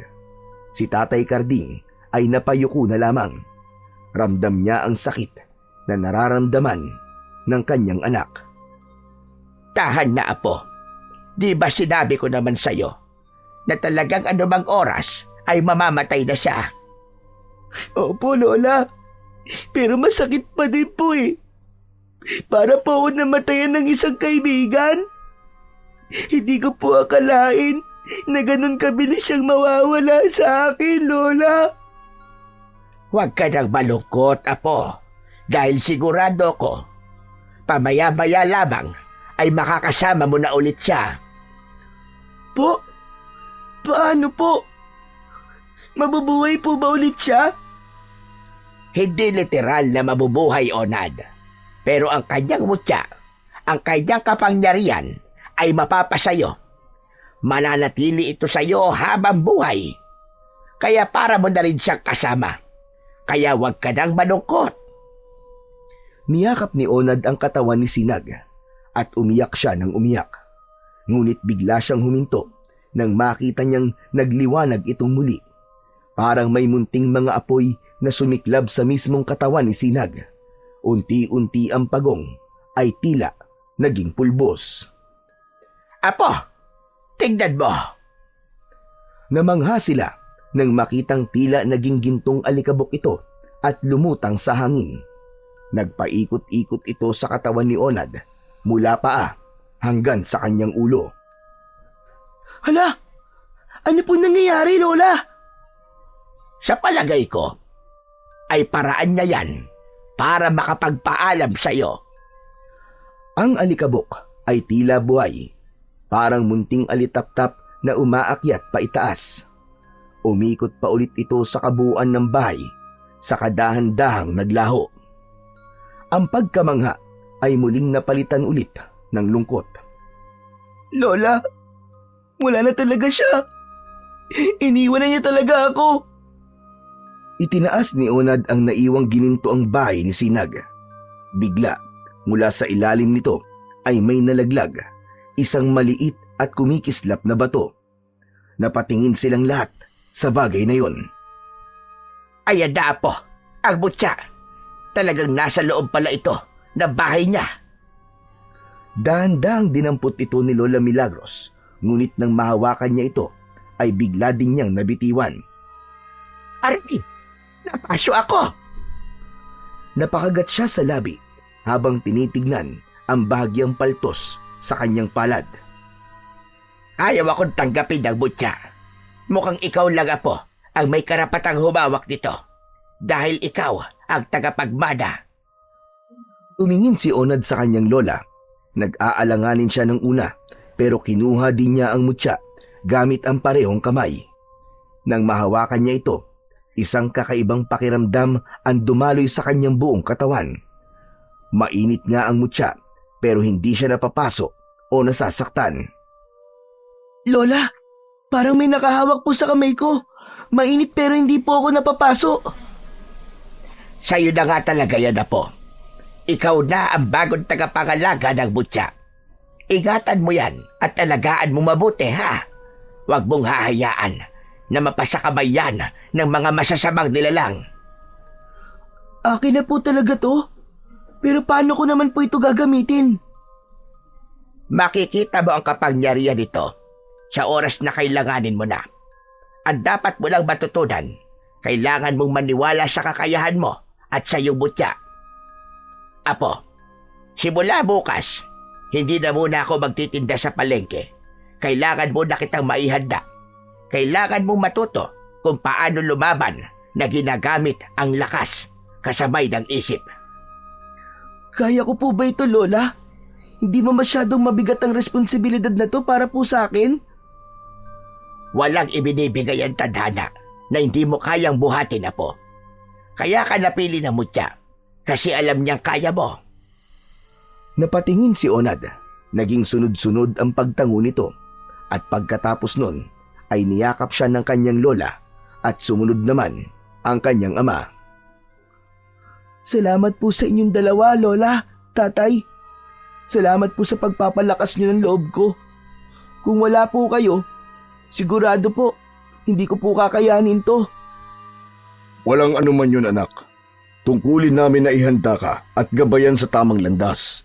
Mahal na mahal ka namin, anak.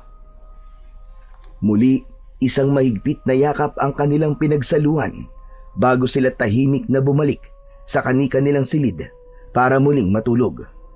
Mahaba pa ang gabi, kailangan pa nilang magpahinga. Kinabukasan, tila walang nagbago ang mga tao sa baryo, walang kaide-ideya na may nangyaring pagsalakay ng mga aswang sa bahay nila Onad. Para sa kanila, normal lang ang araw na yon. Pero para kay Onad, simula sa araw na yon, marami nang magbabago. Nakatayo siya sa may balkonahe nila. Hawak ang mutya na isinabit sa isang itim na lubid at ginawang kwintas. Nakatingin siya sa langit, iniisip si Sinag. Apo, inimin mo muna itong gatas mo. Salamat po, Lola. Pagkaabot ng isang basong gatas, ay aalis na sana si Lola Milagros, pero tinawag siya ni Onad. Lola, bakit po parang walang alam ang mga tao dito sa nangyari sa atin kagabi? Hindi talaga nila malalaban na po. Dahil na mga aswang, may mahika sila na kayang magtago ng ingay. Ganun po pala yun? Oo, Apo. Kaya nilang dayain ang mga tunog para malaya silang makapambiktima. Pero Lola, tama po ba na ilihim din natin sa kanila yung mga nangyari? Hindi na nila kailangan malaman yon. Ayaw natin na madamay sila. Ayaw natin na maging magulo ang baryo na to. Pero Lola, paano po kung bumalik po yung mga aswang? Paano kung di na po tayo ang puntiryahin nila? Paano makakapaghanda po yung mga tao? Hindi na nila kailangan maghanda.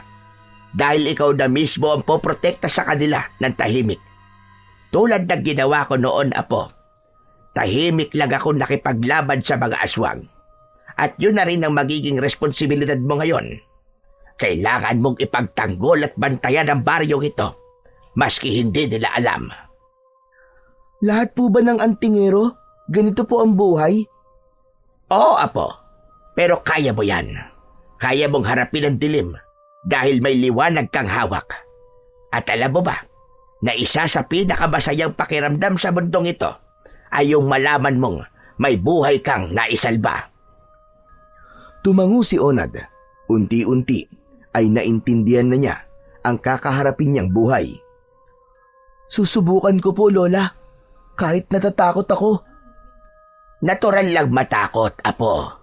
Pero lagi mong tatandaan, nandito lamang si Lola. Handa akong gabayan at samahan ka. Nagpasalamat si Onad sa kanyang lola.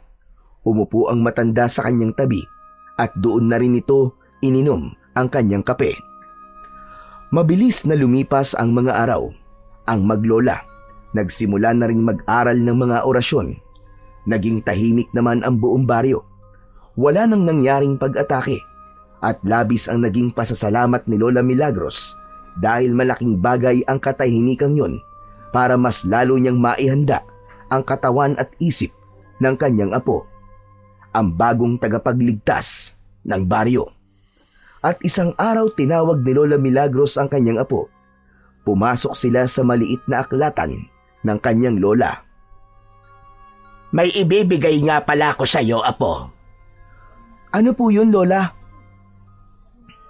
Lumapit ang matanda sa isang sagradong kabinet. Binuksan niya yon at kinuha mula doon ang sandata na nakalagay pa sa kaluban. Hinugot niya mula doon ang isang espada na magkabilaan ang talim. Agad na pinagpawisan si Onad nang makita ang sandatang inilabas ng kanyang lola. Lola, bakit po kayo may ganyan? Hindi ba't sinabi ko nga sa iyo? Dati akong lumilipol ng aswang. Ito ang sandata kong ginagamit doon. At ngayon, apo, ipinapamana ko na ito sa iyo. Talaga po? Salamat po, Lola. Pero Lola, ang laki naman po niyan. Parang hindi ko po kayang buhatin. Saka parang natatakot po ako. Parang espada po yan ng isang mandirigma eh. Totoo na bang espada ito ng isang mandirigma, apo? Hindi ba't ikaw ay isa na ngayong mandirigma? Huwag kang matakot sa sandatang ito. Dahil kakampi mo ito. Ito ang magiging kasama mo sa pakikipaglaban. Pinalapit ng matanda ang kanyang apo. Ipinahawak niya ito kay Onad. O heto, apo. Hawakan mo. Subukan mo damhin kung ano ang sinasabi nito sa'yo. Nang mahawakan ni Onad ang sandata, labis ang pagtataka niya. Bigla siyang natigilan. Hindi siya nakaramdam ng kahit na anong bigat. Parang isa lamang itong patpat na laruan sa kanyang mga kamay. Hindi rin siya nahirapang iwas-iwas ito sa hangin. Kumakapit ito sa kanyang palad na tila bahagi ng kanyang katawan. Ang bawat galaw niya ay sinusundan ng espada. Pinanood siya ng kanyang lola na may bahagyang ngiti sa labi. Handang-handa ka na nga, apo. Tumigil si Onad sa kanyang ginagawa at hinarap ang kanyang lola. Huminga siya ng malalim at bahagyang tumango. Muli niyang tinignan ang espadang hawak. Tapos na ang kanilang pag-iensayo sa araw na yon. Tahimik silang lumabas mula sa silid. Pagsapit ng gabi, bago siya pumikit upang matulog, maingat niyang inilapag ang espada sa tabi ng kanyang higaan. Nasa loob ito ng matibay na kaluban. Ang hawakan ay nakapaling sa direksyong madili niya itong mahagilap kung sakaling kailanganin. Saglit pa siyang tumitig dito bago marahang ipinikit ang kanyang mga mata. Tahimik ang gabing yun. Walang nagbabadyang panganib kaya't naging kampante si Onad. Ngunit hindi pa man nagtatagal, biglang naramdaman niya ang pag-init ng kanyang mutya. Napansin din niyang umaandap-andap ang liwanag nito. Mabilis siyang bumangon at kumatok sa kwarto ng kanyang lola. Ipinakita niya ang kanyang mutya. Agad na nagsabi ang matanda na dumating na ang oras na kinakatakutan nila. Sumalakay na naman ang mga aswang. Agad siyang nagbulsa ng langis na madalas niyang ginagamit bilang pangunang lunas kapag siya ay nasusugatan. Samantala, narinig ni Mang Karding ang dalawa, kaya naman bago lumabas ang maglola, kinausap niya ang mga ito. Sasama ako sa inyo. Tay, kaya na po namin ito ni Lola. Anak, pagbigyan mo sana ako. Gusto ko mapanood ang unang laban mo. Kunwari ka pa. Gusto mo lang ba siguro na ligtas yung anak mo? Kaya gusto mong sumama? Napakamot sa ulo si Mang Karding, pero hindi na rin siya pinigilan ni Lola Milagros. Hinayaan niya na itong sumama. Naglakad sila sa labas at nagmasid sa paligid. Maya-maya, napansin ni Onad na tila gumagalaw ang mutya sa kanyang dibdib. Inilabas niya ito. Husang lumutang ang mutya, parang nagtuturo ng direksyon. Lola, tignan niyo po. Itong mutya po nakaturo po dun sa gubat. Kung ganon, ay alam niya kung nasaan ang kalaban natin. Tara, sundin natin siya. Tumakbo sila. Sinundan nila kung saan nakaturo ang mutya. Pumasok sila sa madilim na bahagi ng gubat. Doon nga nila nakita ang isang nakakakilabot na tagpo. Isang batang lalaki ang bitbit ng isang nilalang na may mahahabang kuko. Kaanyo nito ang aninong sumalakay sa bahay ni na Lola Milagros. Payat, mahaba ang katawan at leeg na may mapupulang mga mata. Lola! Ang aswang!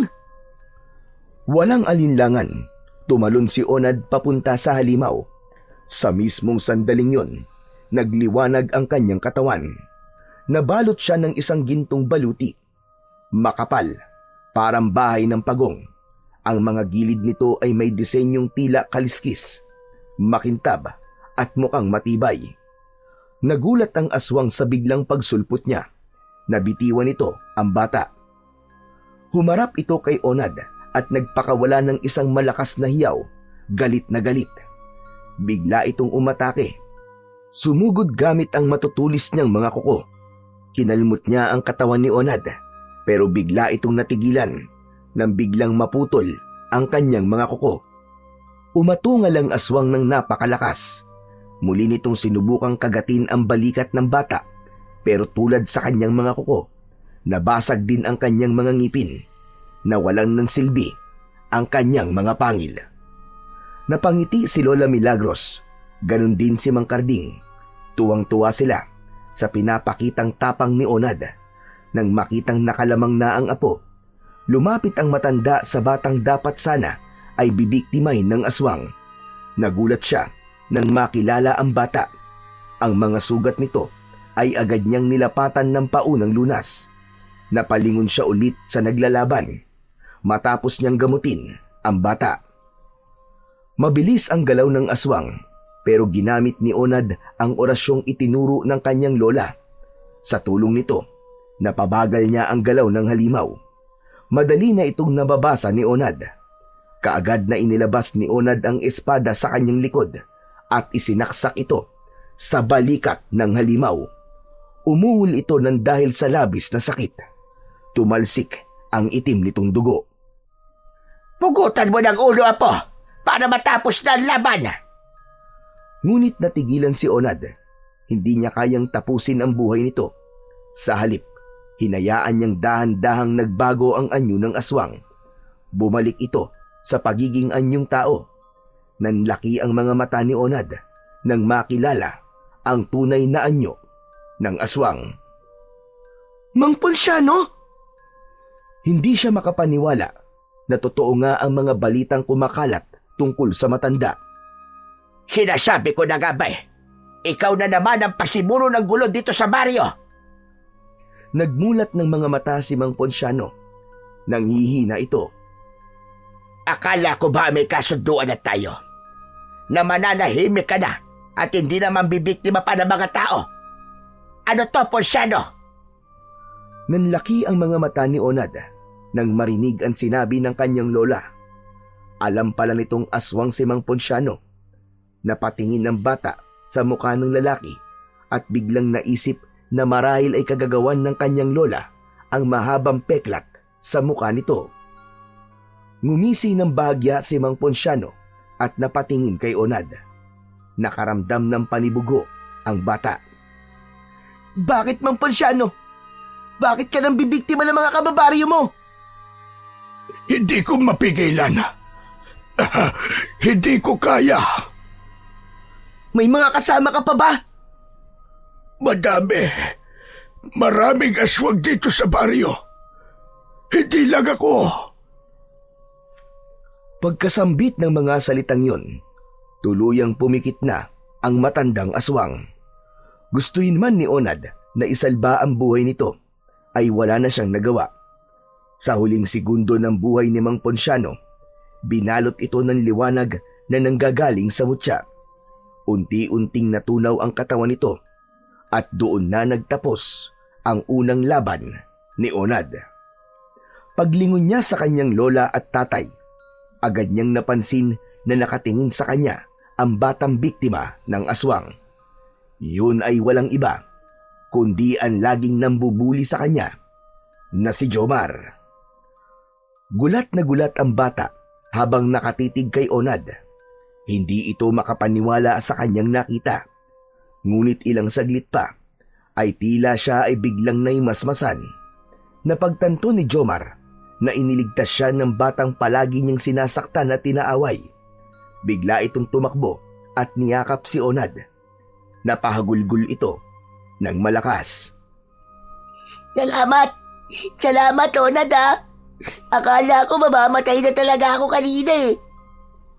Hindi nagsalita si Onad. Tahimik lang ito habang hinahaplos ang balikat ni Jomar. Sa kanyang loob, masayang-masaya siya. Ngunit sa kabila ng saya, bigla niyang naalala ang sabi ni Mang Ponciano. Marami pa sila. Napagtanto niyang nagsisimula pa lang ang kanyang laban. Pero handa siya. Handa na siyang protektahan ang baryo sa abot ng kanyang makakaya. Bago sila maghiwalay sa gabing yun, isa lang ang naging pakiusap ni Onad kay Jomar. Jomar, may hihilingin sana ako sa iyo eh. Sana, manatiling sikreto ang lahat ng nakita mo ngayong gabi ah. Napakunot ang noo ng bata. Halatang may gusto pa sana siyang itanong, ngunit nakita niya ang seryoso at mariing tingin ni Onad. Kaya't tumango na lamang ito. Napangiti si Onad at marahang tumango rin. Ang dahilan ng kahilingang yun ay ayaw ni Lola Milagros na kumalat ang balita tungkol sa mga aswang. Ayaw niyang lumikha ng takot. Hindi nila layuning maging bayani sa mata ng madla. Isa lang ang gusto nila, ang magligtas ng mga inosente ng tahimik. Matapos ang ilang araw, wala nang nangyaring kaguluhan sa baryo. Palaging nag-aabang ang maglola ng mga bagong banta o muling pagsalakay ng mga natitirang aswang. Ngunit nanatiling tahimik ang baryo. Naisip ni Lola Milagros na marahil ay nalaman na ng mga aswang na nasa kamay na ng bagong tagapangalaga ang mutya at ang lahat ng kapangyarihan ng aninaw. Kaya kusa na silang umalis. Marahil ay humanap na ng ibang lugar. Kasabay nito, ilang kapitbahay nila at residente ang halos sabay-sabay na nawala at lumipat. Samantala, si Onad, unti-unti na ring bumalik sa normal ang kanyang buhay. Pero may nagbago. Hindi na siya inaaway ni Jomar. Sa katunayan nga, naging malapit sila sa isa't isa. Halos araw-araw ay nagpupunta sa kanila si Jomar. Tumutulong ito sa pagtatanim niya ng mga halaman at sa pagpapakain ni Onad sa kanyang mga alaga. At minsan, kapag kasama ni Jomar sina Dindo at Kaloy, inaaya na rin nila si Onad na maglaro. Baliwala sa kanila ang kanyang kapansanan. Hindi na ito naging hadlang para hindi siya tanggapin. Sa mga mata ng kanyang mga kaibigan, si Onad ay hindi na naiiba. Kaya naman, sa kabila ng bigat ng responsibilidad na dala niya bilang tagapangalaga ng mutya ng pagong at tagapagtanggol ng baryo, naging masaya na rin ang kanyang kabataan. Nagkaroon siya ng mga taong nagmamahal at nagpapahalaga sa kanya. Naging buo na rin sa wakas ang mundo niya. Nagkaroon ng saysay ang kanyang buhay at nagkaroon na siya ng maraming dahilan para ngumiti. At lahat ng pagbabagong yun ay dahil sa kanyang mutya. Napatingin siya sa langit at umusal ng pasasalamat para kay Sinag, na ngayon ay parte na ng kanyang pagkatao at kasama sa pakikipaglaban sa mga kampon ng kadiliman.